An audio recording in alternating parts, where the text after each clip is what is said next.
fenacina y la tolterodina. Esos son aminas terciarias. Entonces, pasan barrera hematocefálica a nivel sistema. Bromuros son conocidos como bromuros. Bromuro de hipotropio o bromuro de tiotropio son lo mismo, ¿ya? Estos van a ser, si no pasan barrera hematocefálica, entonces no los administras para acción sistémica, ¿verdad? Simplemente se administran estos para una acción local. Por ejemplo, estos dos los vamos a administrar para el asma y el EPOC, por vía inhalatoria, ¿verdad? Sí. La butilescopolamina, la metilescopolamina, la metiltropa van a ser fármacos igual que se administran por vía oral, pero van a tener una acción local, ya que van a ser antiespasmódicos y pueden ser tanto biliares y intestinales, porque hay espasmos biliares e intestinales que causan el dolor de tipo cólico, ¿verdad? Entonces lo utilizas para los cólicos. Y también vamos a tener el glicopirrolato, que se lo utilizaba como para la gastritis más que todo, para las úlceras, pero ya no se utiliza, ¿ya? Ya estábamos. Bien, entonces vamos a un poquito recalcar que las aminas terciarias, al ser más liposolubles, por así decirlo, van a absorberse por vía oral. Pueden igual administrarse por vía tópica, como la oftálmica en el caso de la omatropina y la tropicamida. Y los cuaternarios, el hipotropio, el tiotropio, van a ser más de acción local, ¿ya? Después, en la distribución, las terciarias atraviesan barrera hematoencefálica, las cuaternarias no. En el metabolismo, las terciarias, todas estas, tienen más o menos o menor al 50% de metabolismo hepático. Y en el caso de las aminas cuaternarias, oye, pero Jenny, si le estás administrando por vía inhalatoria, ¿se absorbe? Sí, a veces. Por eso el metabolismo es muy, muy, muy mínimo. Casi nada, ¿ok? Ahora, la excreción de estos fármacos va a ser vía renal. Y va a ser, como se metabolismo de una manera muy baja, entonces se eliminan de forma activa. Entonces tú piensas, si mi paciente tiene nefropatía y no puede eliminar estos fármacos y son activos ya que no se metabolizan bien, exacto, si el paciente es nefrópata y tú le has administrado estos fármacos, puedes causarle una reacción o un síndrome anticolinérgico, ¿ya? Entonces, cuidado ahí. Bien, en cuanto a los mecanismos, nosotros tenemos que repasar. Nosotros sabemos que el sistema parasimpático va a causar miosis. Entonces, si nosotros bloqueamos esa miosis, vamos a causar midriasis, ¿verdad? No sé si les había mencionado esto, pero siempre es bueno recordarlo.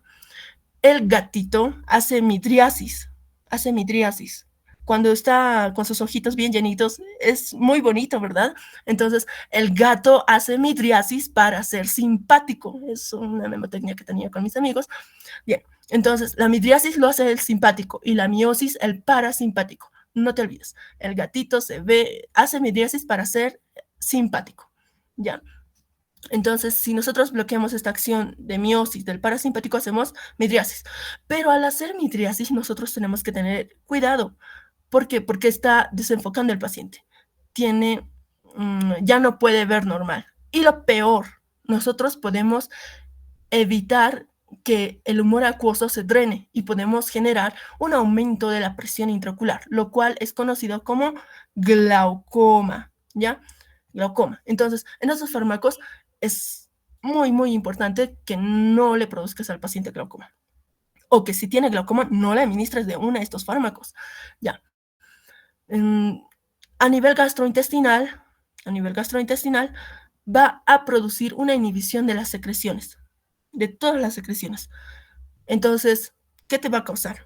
Serostomía y seroftalmia. A nivel de respiratorio, te puede causar una broncodilatación, porque recordemos que el parasimpático broncoconstriye. Y al inhibirlo, tú causas una broncodilatación. Entonces, ¿en qué pacientes tú estarás pensando que quieres causar una broncodilatación? Ya han avanzado o estarán avanzando asma y EPOC. Entonces, en estos pacientes administras estos broncodilatadores.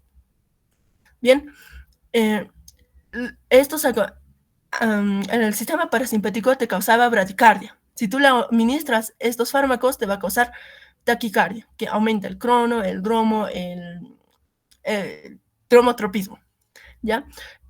Y hemos visto también que a nivel gastrointestinal, ¿qué hacía? Para acordarnos un poco de los síntomas del parasimpático, o sea, de las acciones parasimpáticas, tenemos que recordar, ¿verdad?, que el paciente está mojado, o sea, tiene diarrea, se orina, lagrimea, tiene secreciones, está mojado. Entonces, al inhibir este parasimpático, nosotros vamos a disminuir la motilidad. Entonces, si disminuimos la motilidad, ¿tendrá diarrea? No, va a tener estreñimiento. Entonces, podemos causar una oclusión intestinal, un hilio paralítico, ¿bien? Pero también tiene sus acciones farmacológicas esto. O sea, por algo causamos esto. No es solo porque sí queremos afectar al paciente, ¿verdad?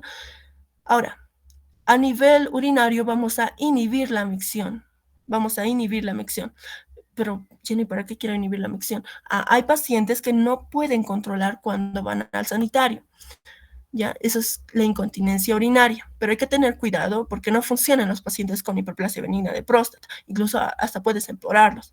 Ya. Ay, disculpen. Ahora sí. Ahora sí, tenemos que repasar un poco de dónde se encuentran los receptores. En el ojo vamos a tener M3, en las vías urinarias M2 y M3, acá en el tracto vesicouterino M3, en el corazón M2 y así.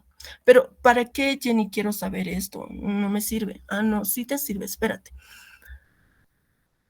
Acá tenemos 5 receptores muscarínicos, de los cuales habíamos visto que estos son transmembranas 7TM metabotrópicos, ¿verdad? Entonces, dentro de los receptores metabotrópicos, acá se dividen. ¿En qué? En una Q, I y S. La M1, M3 y M5 son Q, no te olvides, eso al doctor le gusta, ¿ya? Entonces, sí te pregunta. Entonces, Q y S, ¿qué hemos dicho? Que estimulan. Entonces, van a estimular. Si tú los inhibes, bueno, inhibirás la estimulación. Y la M2 y la M4 inhiben, ¿ya? Entonces acá repasamos lo mismo. Bajamos abajo. No que ver. Ya.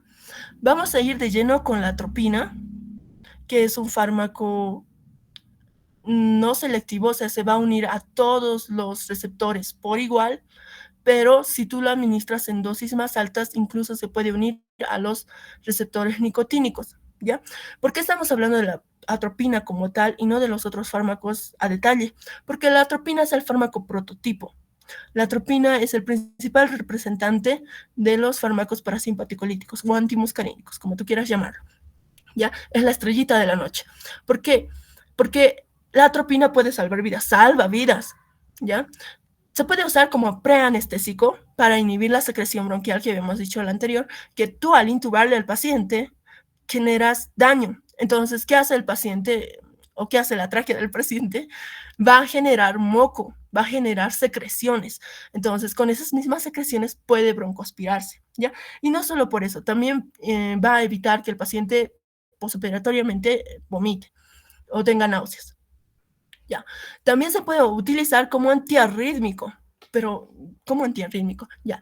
Las arritmias se dividen en dos, lo que es una bradiarritmia y una taquiarritmia.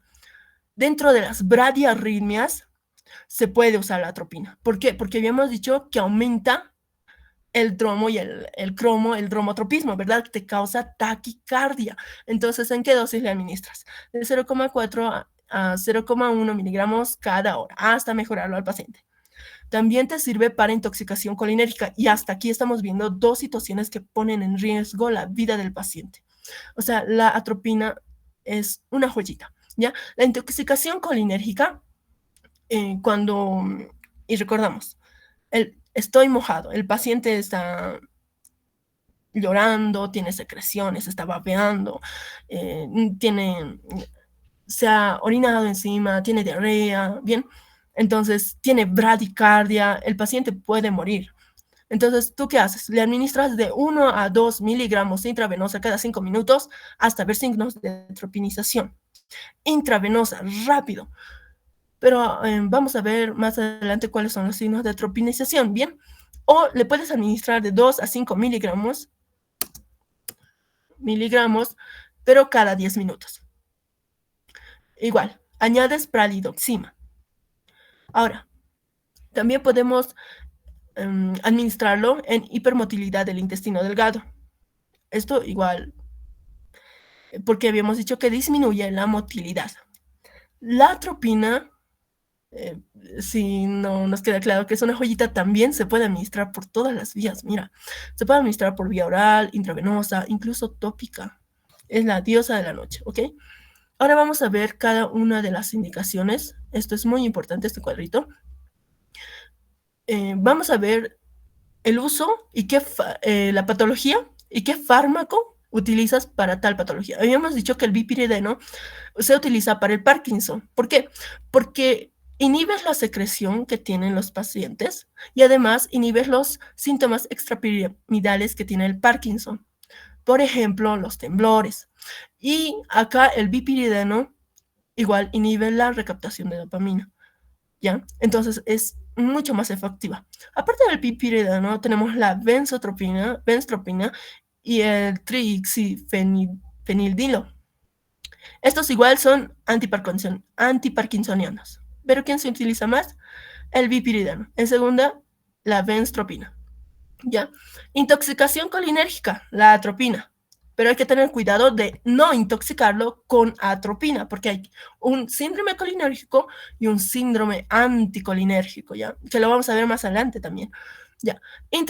Intraoperatorio, intraquirúrgico, para inhibir las secreciones se usa el glicopirrolato, pero también habíamos dicho que la atropina. Entonces, cualquiera de los dos tú los puedes utilizar para evitar la secreción. Ya. Ahora, la escopolamina se utiliza en la cinetosis. ¿Qué es la cinetosis? Ya, es cuando te mareas y puedes tener náuseas y vómitos en un medio de transporte. ¿Quiénes tienen esto principalmente? Son pacientes pediátricos. Entonces, ¿qué usarás? Usarás parches, ¿ya? Usas parches de escopolamina para la cinetosis. Pero el problema o el riesgo en esto es que habíamos dicho que esta es una amina terciaria, ¿verdad? Entonces puede pasar piel. Puedes intoxicar al pequeñito con escopolamina en parches.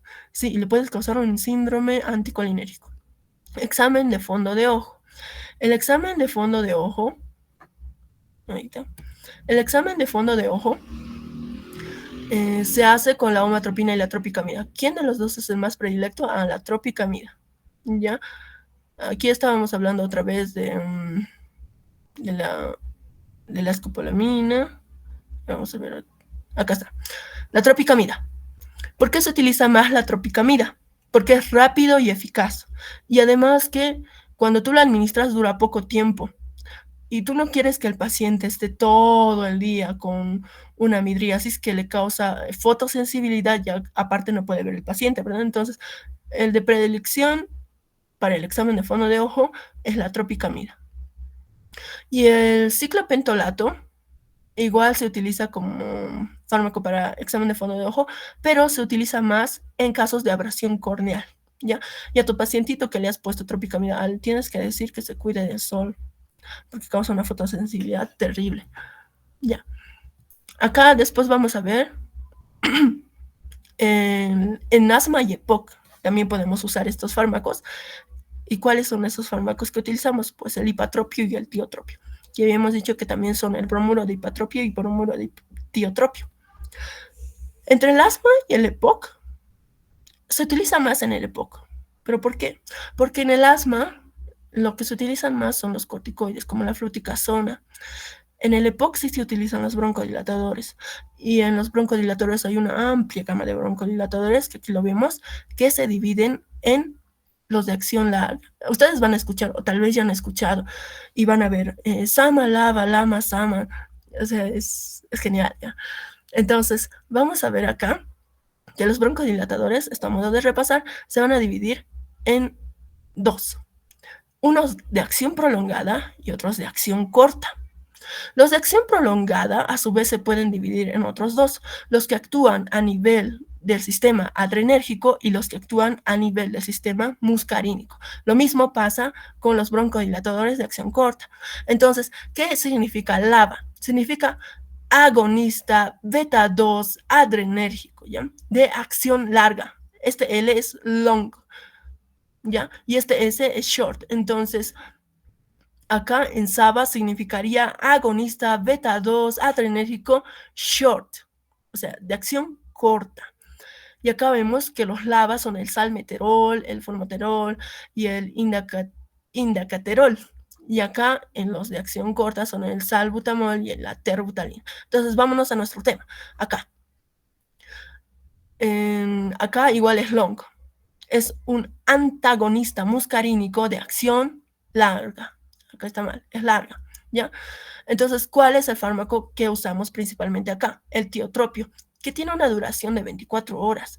Entonces, si tiene una vida media de 24 horas, tú solo lo administras una vez al día, lo cual es más indicado para el paciente. En el EPOC vamos a tener estos fármacos que se utilizan como tratamiento para seguimiento, ¿ya? Ya. Entonces, en los de acción corta, vamos a tener al hipatropio, que su tiempo de vida puede ser de 6 a 12 horas, dependiendo. Estos fármacos tardan en hacer efecto, porque una vez que tú lo administras, tarda 30 minutos para que el fármaco comience a actuar. Bien, continuando vamos a ver qué se administra en cólicos. ¿Qué cólicos? Cólico biliar y cólico intestinal. ¿Quiénes? La iosina, la escopolamina, la butil-iosina y la butil-escopolamina. Esos son los fármacos que se pueden administrar en cólico biliar, cólico intestinal. ¿Ya? Ahora, habíamos dicho que el glicopirrolato se puede utilizar para la gastritis o para úlcera, pero ya no es tan utilizado actualmente. Lo que sí es utilizado es la oxibutina, que es utilizada para la enuresis infantil, que es cuando los niños se orinan por la noche, ¿no? Además que tiene un efecto especial porque va a inhibir los canales de calcio tipo L. También tenemos a la darifenacina, que se utiliza para la vejiga hiperactiva, ya que tiene predilección por los receptores M3. Y al ser tan predilecta, o sea, y causa una relajación, tú también puedes darle en neurolitiasis, ¿ya? Porque también le duele, ¿verdad? Entonces le vas a relajar. La tolterodina de la misma manera, en vejiga hiperactiva o incontinencia. Igual tiene afinidad por los receptores M2 y M3. Incluso este es más mejor, la tolteradina, que la darifenacina. Pero este se utiliza un poco más. Pero hemos visto que acá, por receptores, es mejor, ¿verdad? Y como habíamos visto, no administrar en hiperplasia benigna de próstata. Ya. Ahora, ¿cuáles son las reacciones adversas de estos fármacos? Bueno, solo aumentamos que las acciones que teníamos las llevamos al otro extremo, o sea, al exagerar. Si te causaba midriasis en una dosis adecuada para examen de fondo de ojo, si tú le administras más, entonces puedes causar cicloplejía, incluso el glaucoma, habíamos dicho, que es el aumento de la presión intraocular, porque ya no está drenándose el humor acuoso, ¿ok? Vas a causar serostomía y seroftalmia, inhibición completa de las secreciones. Cuando esto es crónico, cuando la serostomía es crónico, no, o sea, no es como que no te puedes quedar sin saliva y puedes estar bien. No, causa úlceras. Entonces, no, ya. Ahora, si bien te causa dosis normales una broncodilatación, que lo puedes usar en EPOC, te puede causar una broncoconstricción si tú lo administras de manera exagerada, ya que es un efecto paradójico. Y en el caso de la taquicardia te puede causar arritmias. ¿Por qué usan, mejor dicho, qué patologías te pueden causar bradicardia y tú le administras atropina? Bueno, pues un infarto agudo de miocardio y una insuficiencia, así. te pueden causar bradicardia. Y todo lo que te está causando bradicardia, un bloqueo, te puede causar bradicardia. Y tú le administras atropina. Y eso es, ojo, hay que tener muy en cuenta cuál es la etiología. No es, ay, tiene bradicardia, atropina. Porque el corazón puede ya llegar a una insuficiencia cardíaca y el paciente ese rato sí puede morir. Entonces hay que tener muy en cuenta cuál es la etiología de la bradicardia y por qué le estás dando atropina. Porque en el caso de un infarto agudo de miocardio, ya lo estás taquicardizando, pero estás aumentando la zona de isquemia, estás aumentando la zona de necrosis. Entonces puede llegar a causar una insuficiencia cardíaca, ¿ya? Ahora, en el caso de la motilidad, si tú exageras en la administración, puedes causar una parálisis intestinal, lo que es el ilio, y esto te puede generar estreñimiento, incluso obstrucción intestinal, puede llegar a ser quirúrgico. Ahora, en la inhibición de la micción, ojo, cuidado, lo estamos repitiendo otra vez, prohibido dar en hiperplasia urina de próstata. Ahora, la intoxicación. La intoxicación es ya cuando tú la administras de manera prolongada. Generalmente esto se ve en los pacientes que vienen con síndrome colinérgico, entonces uno por querer ya sacarlo de ese cuadro, lo mete en un nuevo cuadro que es el síndrome anticolinérgico, que acá vemos que causa midriasis, tiene la boquita seca, te causa confusión, tiene hipertermia. ¿Cuáles son las causas? Bueno, te puede causar la atropina, acá esta se ha movido, o la escopolamina en parches. Esos son los dos fármacos que te pueden causar más este síndrome anticolinérgico, pero como acá vemos, no son los únicos. Ya, los antidepresivos tricíclicos, que ustedes lo han debido ver, tienen interacción con estos fármacos y aumentan su función. Después la carbamazepina, de la misma manera, interactúan, tienen sinergia. Lo mismo con los antihistamínicos. Y estos fármacos también, a dosis muy elevadas, te pueden causar este síndrome anticolinérgico. Pero dentro del tema, la atropina y la escopolamina. ¿Cuál es la dosis? La fisostigmina. ¿Ya? Vamos a verlo acá. Entonces, cuando tú administras de manera inadecuada, que habíamos dicho que se administra de 1 a 2 miligramos intravenosa cada 5 minutos hasta ver los signos de atropinización. ¿Cuáles son los signos de atropinización? Bueno, dependiendo de la dosis que administras. Cuando ya has administrado 1 miligramo, es muy probable que veas sequedad de la boca, taquicardia. Cuando ya pasas a 2, vas a ver una midriasis marcada.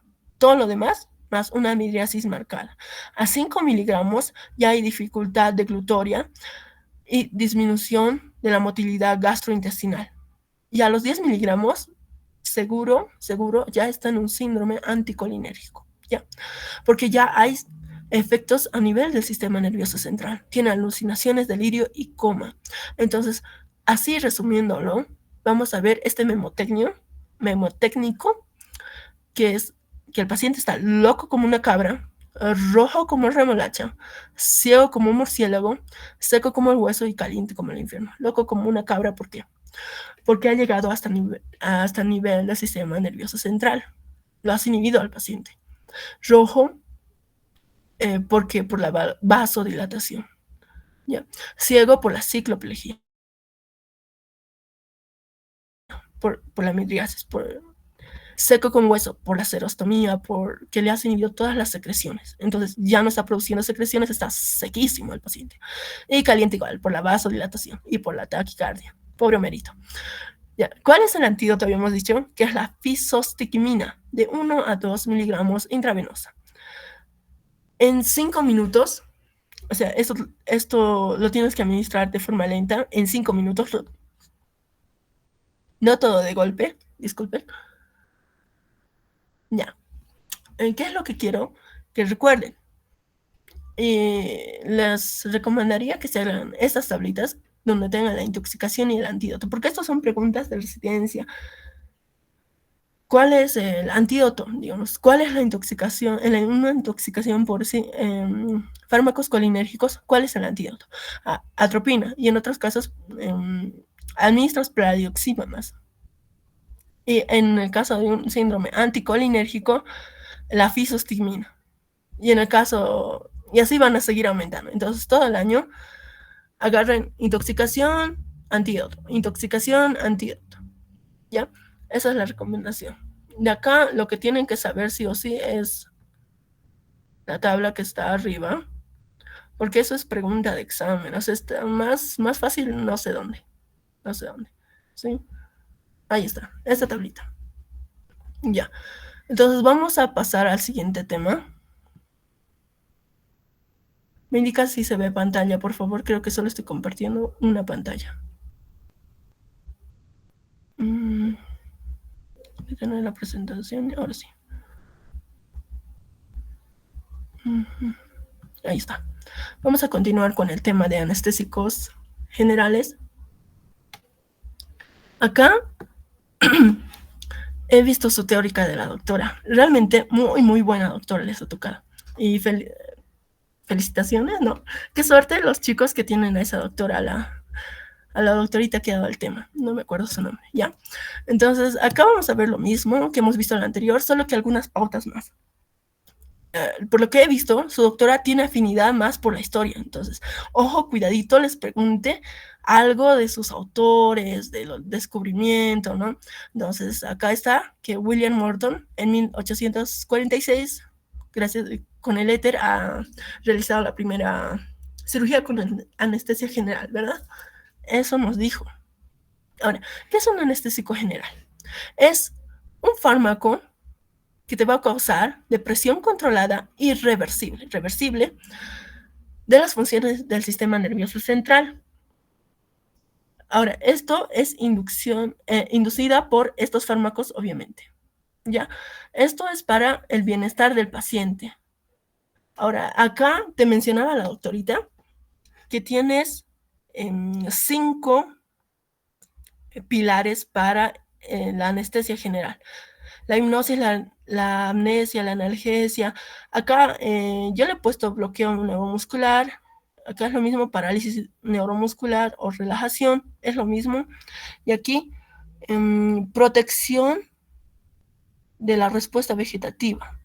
Acá lo que te quiere decir es simplemente que no responde a estrés. O sea, tú le haces maniobras de dolor y no te va a responder, ¿ya? Y aquí, parálisis o bloqueo neuromuscular es que el paciente no se va a mover, no va a sentir, hipnóticos lo está sedando y amnesia no lo va a recordar. Entonces, el mnemotécnico para recordarnos esto va a ser ARPA. ¿Qué pasa cuando tocan ARPA? ¿Ya? Entonces se duerme ya. Entonces, H de hipnosis, A de amnesia, R de relajación, ojo de la doctora, relajación, P de protección y A de analgesia, ARPA. Eso yo tal vez creo que puede preguntarles la doctora, ¿ya? Eso. Ahora, las etapas de la anestesia ya lo habíamos hablado igual. Van a ser la inducción, excitación, la etapa anestésica y la parálisis vulvar. La etapa de inducción es la... Ay, espérenme un ratito. Ahora sí. La etapa de inducción es la primera etapa o periodo 1. Es donde nosotros, desde donde el anestesiólogo administra el fármaco hasta que el paciente pierde la conciencia. Entonces nos indica que aquí vamos a comenzar a intubar. Y puede haber que se aparezca la etapa de excitación. Ojo, habíamos dicho que estas están marcadas con rojo. Yo no puedo ver acá rojo, estoy daltónica, ya. Pero es porque son etapas aberrantes. No deberían de haber esta y esta, la etapa 2 y la etapa 4. No deberían de haber. Ahora, la etapa 2 es caracterizada por una respiración irregular, laringoespasmo, secreciones cardíacas, incluso te puede causar arritmias, ¿verdad? El paciente se vuelve loquito. Ya. Acá, la etapa 3, la de anestesia, igual se va a dividir en 4 planos. ¿Cuál de los 4 planos nos interesa? El plano 3. Dentro de la etapa 3 o del periodo 3, que es la quirúrgica, el plano 3 nos interesa. ¿Por qué? Porque vamos a tener una idoneidad en quirófano, ya que las respiraciones disminuyen, la relajación es muy buena, el color de las mucosas está casi normal y no hay reflejos. Entonces el paciente está bien, pero no está bien a la vez, está knockout, está como queremos. Ahora, la respuesta va a ir disminuyendo, que se hace nula. Por ejemplo, acá, en la parálisis vulvar, ya está el paciente totalmente fuera de este plano. Acá, nunca quisiera que vean eso ya. La depresión de los centros vulvares va a originar que haya un paro cardiorrespiratorio. Por ende, el paciente puede entrar en coma y lamentablemente fallecer. Bien. Ahora, para el desarrollo de una anestesia, tenemos la cadena asistencial. Y vamos a tener un periodo preoperatorio, intraoperatorio y postoperatorio. Deme un segundito. Ya. Ahora, en el periodo preoperatorio nosotros tenemos que evaluar ¿qué? Al paciente, otra vez, la historia clínica, el consentimiento. ¿En qué hacemos hincapié? Vamos a hacer hincapié en esto, chicos. En la inducción, el mantenimiento y el despertar o educción. Esto es lo que les va a preguntar. Vamos a ir más abajo.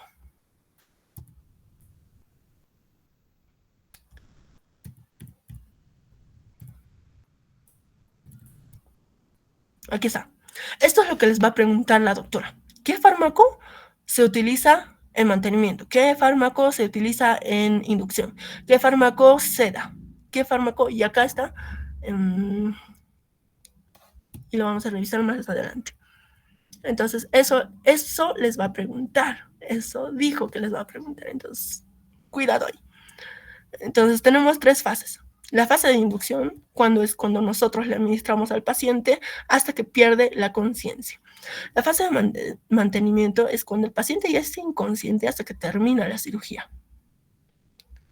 Y la fase de despertar es cuando el paciente recupera la conciencia, y esto es a través de que se suspende o se ajusta la vida, la semivida de los fármacos, para que pase el efecto de acción. ¿Ya?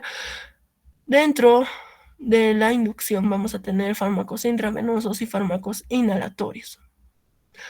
Dentro de los intravenosos son el propofol, el tiopental y el midazolam, que se utilizan en la inducción. Y para mantenimiento, el propofol, ¿sí? Ya. Ahora, en el postoperatorio, el paciente despierta y le sacas al tubo y vigila sus signos vitales, administras analgésicos y hasta ahí termina. Ahora, la anestesia se va a dividir en 2 grandes grupos y uno tercero que está siendo más usado últimamente. Antiguamente se dividía en una anestesia inhalatoria y una anestesia intravenosa. La anestesia inhalatoria requiere dosis altas. Hoy, actualmente ya no se usa mucho ya. ¿Por qué? Porque acciones adversas y no es tan efectivo como nosotros quisiéramos en el mundo, ¿no? Pero en nuestro medio sí se sigue utilizando. Vamos a ver cuáles se utilizan. Entonces, el fármaco tiene que ser anestésico y tiene que ser analgésico. La mayoría de estos fármacos no te causan analgesia. Vamos a verlo más adelante, como en el propofol no te causa analgesia. Entonces solo te va a anestesiar y te sigue doliendo. Entonces administra un analgésico más. ¿Ya? La anestesia intravenosa. ¿Ya? Necesitas un analgésico, relajante, y en esto generalmente se intuba al paciente. ¿Cuáles son las características de la anestesia intravenosa? Bueno, tiene una rápida recuperación y una corta duración. Por eso lo utilizamos más.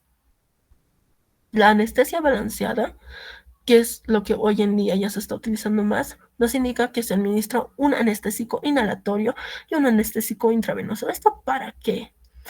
Bueno, para disminuir las dosis, y si disminuyes dosis vas a disminuir reacciones adversas, ¿ya? Es un poco más seguro, es más seguro. ¿Cuál es el mecanismo de acción de estos fármacos? Los anestésicos generales van a actuar a nivel de dos vías. ¿Ya? Van a actuar a nivel de los fármacos activadores de voltaje, que hemos visto que hay. Estos son ionotrópicos.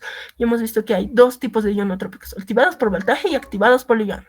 Los activados por voltaje van a aumentar el ingreso de calcio, sodio, potasio. Entonces, no los inhiben directamente, sino disminuyen la probabilidad y el tiempo en que estos están actuando. Por un lado, inhiben a los excitadores, estos y estos, ¿ya? Y también van a inhibir estos activados por ligando excitadores, por ejemplo, la nicotina, la serotonina, el AMPA, el NMDA. Donde ha hecho hincapié tu autorita es en el NMDA. Entonces, inhibe el NMDA y estimula el GABA. Como aquí habíamos dicho, potencian la neurotransmisión inhibitoria, que en este caso sería el GABA, e inhiben la neurotransmisión excitatoria, en este caso el NMDA y AMPA, que son los que más menciono. ¿Ya? Eso es, disminuye la neurotransmisión, porque tú aquí estás disminuyendo el potencial de acción, estás disminuyendo la conducción, ¿verdad? Ya. La clasificación de los anestésicos no es tan complicada. Ya. Vamos a ver que los anestésicos intravenosos, la mayoría son fármacos sueltos, no son como las otras otros temas que hemos visto, que vamos a ver, que tienen grupos. Acá, los barbitúricos, el principal es el tiopental. Las aminas fenoxiacéticas va a ser la propamidina, los agentes GABA-miméticos, acá van a ser el etomidato y las benzodiazepinas, y los opioides, el fentanilo, el troperido, la ketamina y el propofol. Estos no están dentro de estos, son aparte, ¿ya? La ketamina se encarga de... La mayoría de estos fármacos, para que se acuerden, van a aumentar el GABA, excepto la ketamina es uno de los pocos fármacos que van a actuar a nivel de NMDA. Vamos a verlo más adelante. Ojo, son excepciones, entonces las excepciones sí o sí les tienen que llamar la atención. Ahora, en los anestésicos inhalatorios vamos a tener gases y líquidos volátiles. A la vez, esos líquidos volátiles se dividen en ésteres o éteres y en hidrocarburos halogenados, que pueden ser simples o fluorados. Dentro de los fluorados, el que más nos importa es el halotano. Y dentro de los ésteres, los fluorados, que su doctorita hizo hincapié en isoflurano, semaflurano y desflurano. Sin olvidarnos del éter y óxido nitroso. Ahora vamos a ver que vamos directo a los anestésicos inhalatorios. Creo que estoy volando muy rápido. Ahí está, ya. Los anestésicos inhalatorios dependen de muchos factores. Uno de esos factores es el coeficiente de partición sangre-gas. ¿Qué te dice este coeficiente? Es el ratio entre la solubilidad en gas, solubilidad en la sangre y en gas, ¿ya? Entonces, mientras más alto sea este coeficiente, tu fármaco es más hidrosoluble. Y si es más hidrosoluble, se queda más en sangre. Si se queda más en sangre, entra menos al sistema nervioso central, que es a donde nosotros queremos que vaya el fármaco. Entonces, si entra menos al sistema nervioso central, tiene una inducción más lenta y se recupera más lentamente, ¿ya? Un ejemplo que acá mencionaba es el halotano, ¿ya? Entonces, coeficiente de partición sangre-gas alto, disminución en la inducción y recuperación.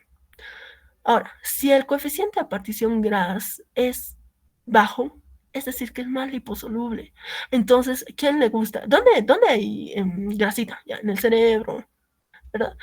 Entonces se va al cerebro. Entonces aumenta la inducción y la recuperación es más rápida, ¿ya? Esto, disculpen. Esto es generalmente utilizado en cirugías laparoscópicas, porque estas duran poco tiempo, media hora, 40 minutos, ¿ya? Y acá el desflurano es un modelo de este grupo, ¿ya? Entonces no te olvides. A, coeficiente de partición sangre-gas alto, inducción lenta. A, coeficiente de partición sangre-gas bajo, inducción rápida. Esto es porque es más hidrosoluble, se queda más en sangre, más en el agua. Es liposoluble, viaja más al sistema nervioso central. Ahora, la concentración mínima alveolar es otro factor para los anestésicos inhalatorios.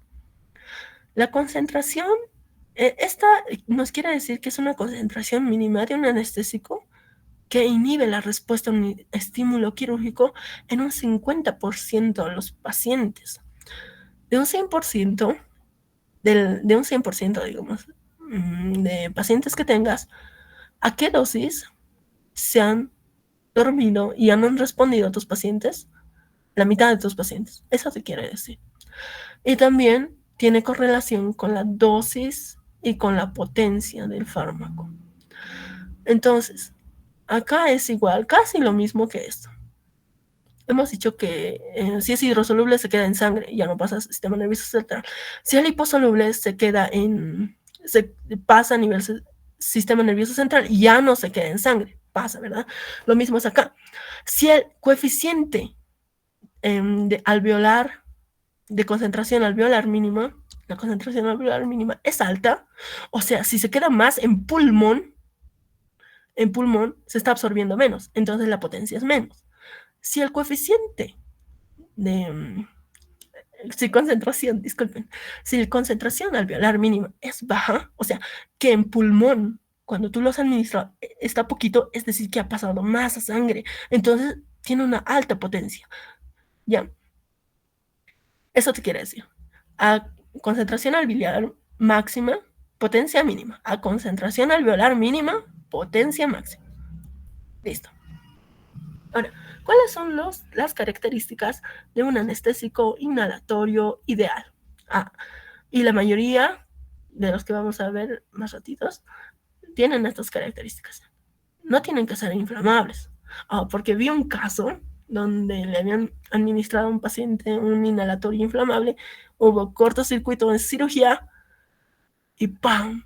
Y adivinen qué, el paciente se quemó las vías respiratorias porque es inflamable. Entonces, nunca descarten el riesgo de algo que pase en quirófano, ¿ya? Entonces, tiene que ser no inflamable, estable a la luz, al líquido y a temperatura ambiente, ¿ok?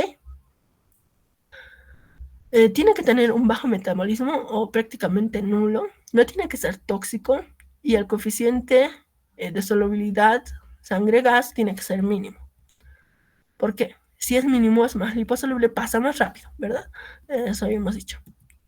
Ahora, la inducción y la educción, porque tienen que ser rápidos. ¿Por qué? Porque el coeficiente de sangre-gas tiene que ser bajo, bajito.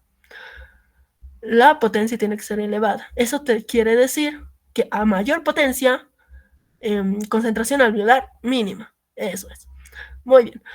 No irritante, no tiene que ser irritable. Tiene que tener un olor agradable y tiene que mantener hemodinámicamente al enfermo. Ya. Y además que tiene que ser de bajo coste. Hay fármacos que generalmente son buenos, pero son carísimos. Y en nuestro medio ya no lo costean. Ya. Continuemos. Vamos a ver los anestésicos inhalatorios. Ahora, el fármaco.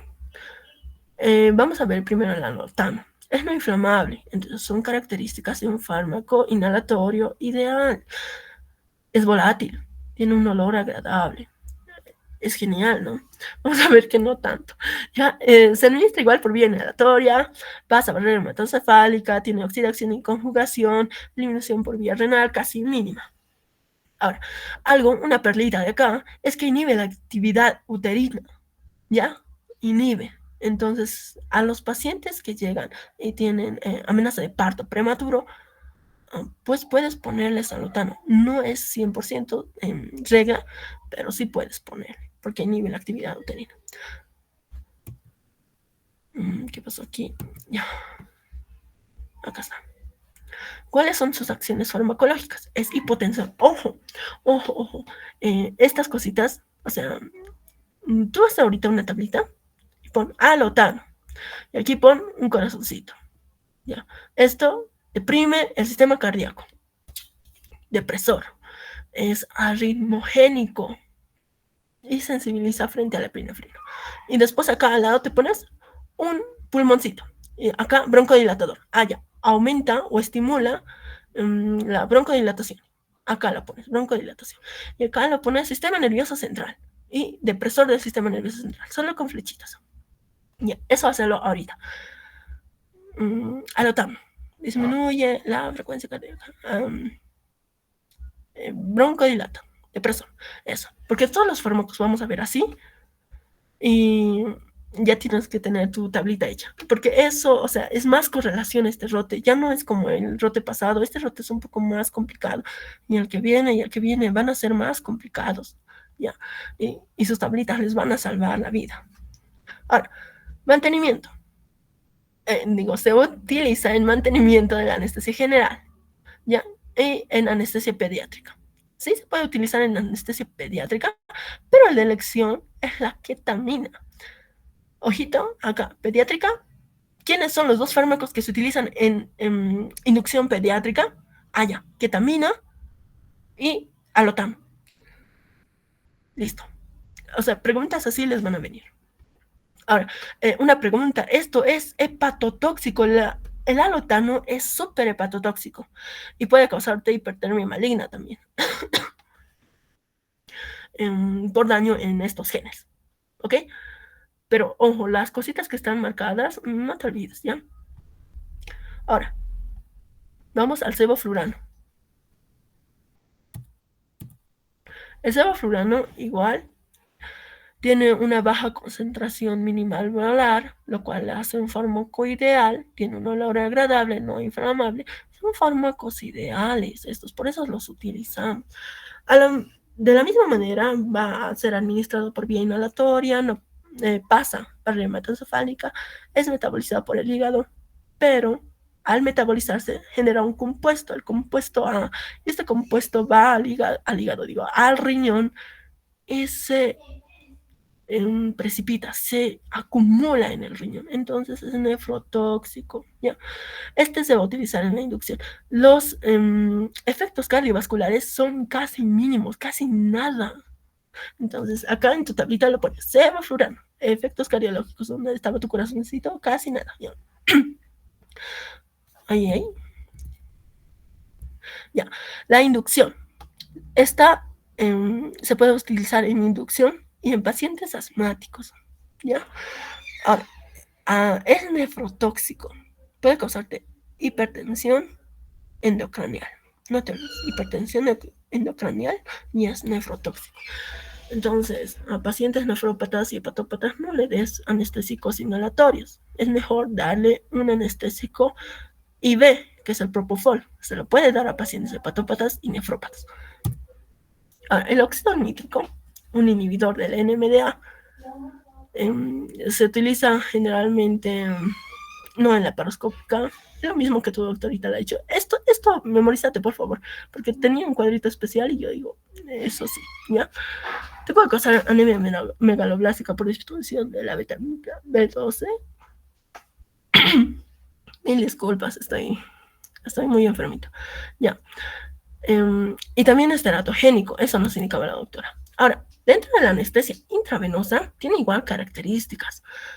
Estos fármacos, al administrarse intravenosa, se unen a proteínas, ¿ya? Van a tener un grado de ionización y un grado de biotransformación que va a determinar cuánta cantidad de fármaco llega al sistema nervioso central, ¿ya? La finalización depende más que todo de cuán rápido se elimina o cuán lentamente se elimina por vía renal, ¿ya? Estos, cuando tú administras una sobredosis, al estar administrando vía intravenosa, el control es más complicado, ¿ya?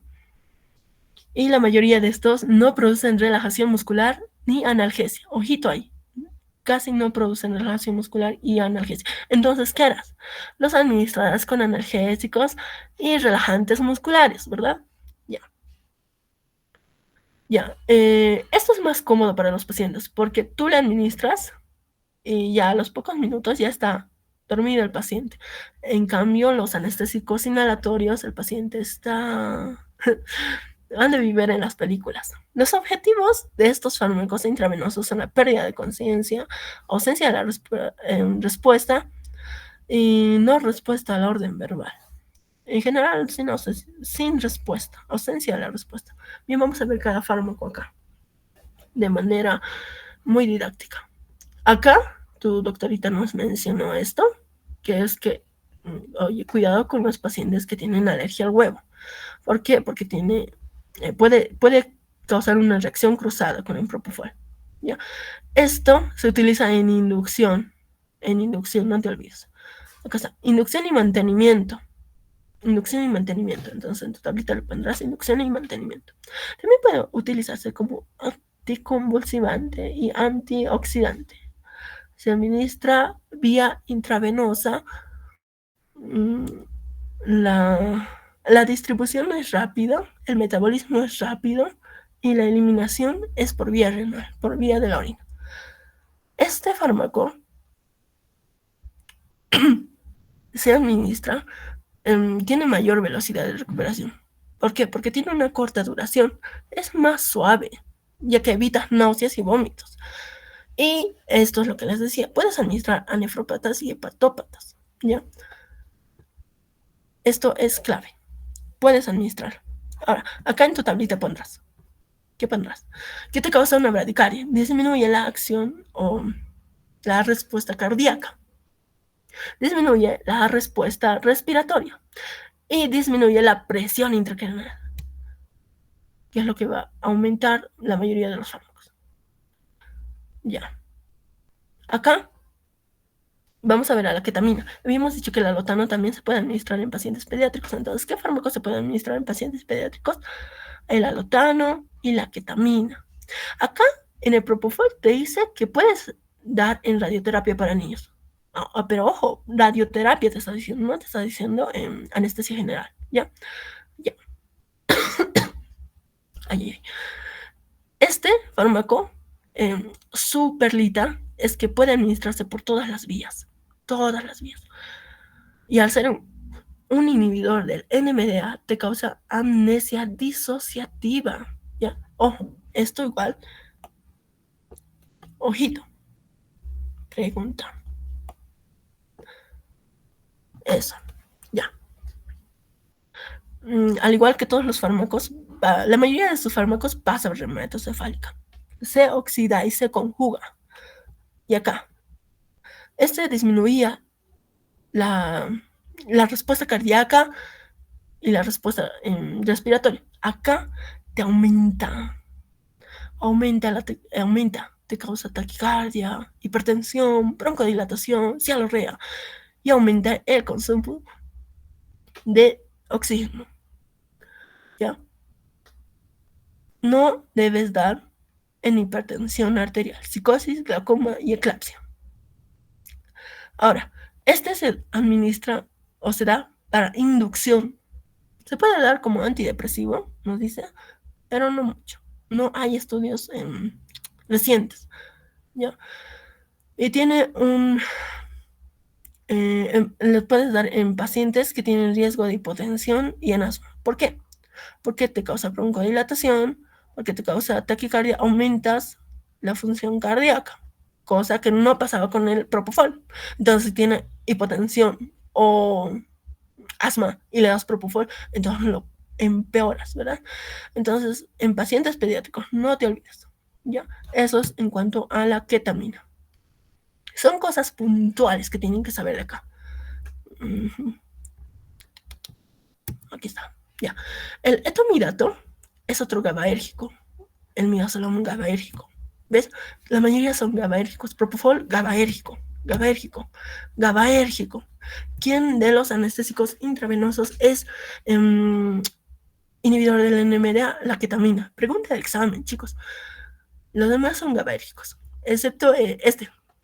que es un agonista selectivo de los receptores alfa-2, la dexmedetomidina.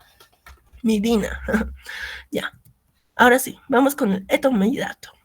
El etomidato. Es GABAérgico, tiene anestesia rápida, dura 8 minutos. Es súper rápido. Se da a pacientes comprometidos hemodinámicamente. Disculpen, un momento, por favor. Ya estoy.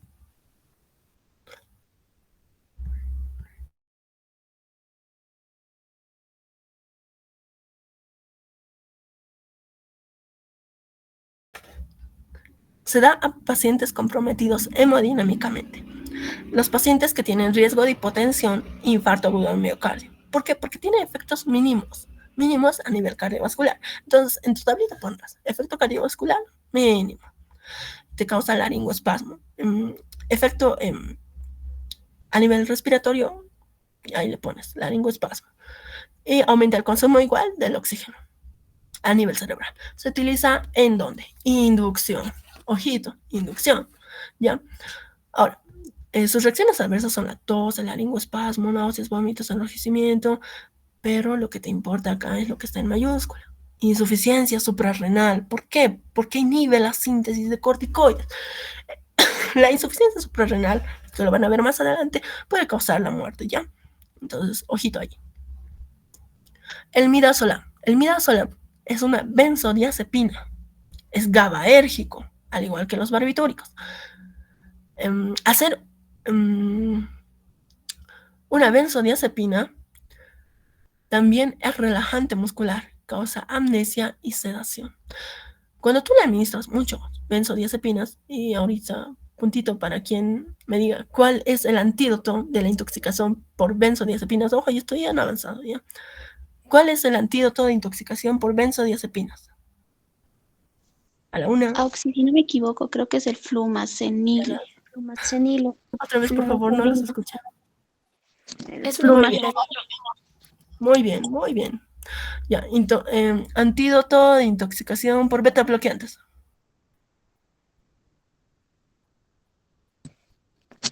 Atropina, creo. Ya, la atropina es antídoto del síndrome colinérgico. Síndrome colinérgico. Ya, el síndrome colinérgico es cuando el sistema colinérgico está aumentado, ¿no ven? Entonces, cuidadito ya. Ya, antídoto para la intoxicación por antagonistas colinérgicos. O sea, el síndrome anticolinérgico. La atropina, Auxi. Anticolinérgico. Era con F. Sí, fisostigmina. Yo me acuerdo por fisostigmina. No se olviden, eso es pregunta de examen, incluso de residencia. Si ustedes ven, y desde ahora les aconsejo que vean a dónde quieren hacer su especialidad, tal vez no es nada malo quedarse como médico general, pero si quieren, vean los exámenes pasados de la residencia, no solo de nuestro país, también de Perú, hay de Chile, de Argentina no he visto, de España, de México, hay, y la mayoría son fármacos. Muchas de las preguntas, ¿en qué se basan? En fármaco, bacterio, a veces parásito y clínica. O sea, pero mucho fármaco y bacteria. Entonces, procuren repasar, hacerse tablitas, les va a ayudar mucho. Continuemos. Estábamos en el midazolam, que es una benzodiazepina. Entonces, si te pasas con la dosis, te puede dar intoxicación por benzodiazepinas. ¿Cuál es el antídoto? Flumacenilo. No te olvides. Ya. A nivel cardíaco disminuye la presión arterial. A nivel respiratorio igual, disminuye. Entonces le pondrás flechitas abajo. ¿Qué disminuye? ¿Qué hace? Te causa una bradipnea y disminuye el volumen corriente. Ahora, esto se va a utilizar para preanestesia, como inductor, pero también te puede servir como anticonvulsivante y relajante muscular, porque niveles GABA. Dentro de esas reacciones adversas te puede causar tromboflebitis, pero no como tal el midazolam, sino otras benzodiazepinas. Pero ¿quién administras? Midazolam, de las benzodiazepinas, intravenosa para anestésicos generales. Ahora, otro es el tiopental. Todos los barbitúricos, ojito, acordate ahí, son inductores enzimáticos. Les han pescado acá en el primer rote, creo. Este es GABAérgico también. Y esto es importante. En los benzodiazepinas y en los barbitúricos, la unión a proteínas juega un papel muy importante. ¿Por qué? Porque te pueden causar ictericia, porque desplazan a la bilirrubina. Ya. Ahora, a nivel cardiovascular, disminuye, le pondrás una flechita abajo. A nivel respiratorio, disminuye, le pones otra flechita abajo.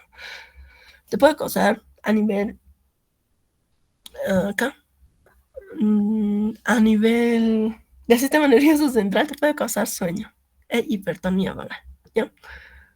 Ahora, este igual se utiliza en inducción, pero también se puede utilizar como antiepiléptico. Te van a preguntar esto. Te van a preguntar qué fármacos se utilizan en inducción, qué fármacos se utilizan en mantenimiento, qué fármacos se utilizan como analgésicos, como anestésicos, ¿ya? Ahora, te puede causar edemas cuando lo administras con alcohol, puedes causar intoxicación, incluso coma y muerte, ¿ya? Ahora, esto lo que está en amarillito, tu doctorita lo ha mencionado, nos dice que te puede causar un colapso circulatorio, y esto contraindicado, no le puedes dar en porfirias, tampoco en hepatópatas y nefrópatas. Ahora, la dexmetomidina es un agonista selectivo de los receptores alfa-2, entonces te causa sedación a corto plazo, ¿ya? Y si es de los alfa-2, disminuye la reacción a nivel del sistema cardiovascular. Te puede causar náuseas y se utiliza para sedación y analgesia. Oh, me pasa. Ahí está.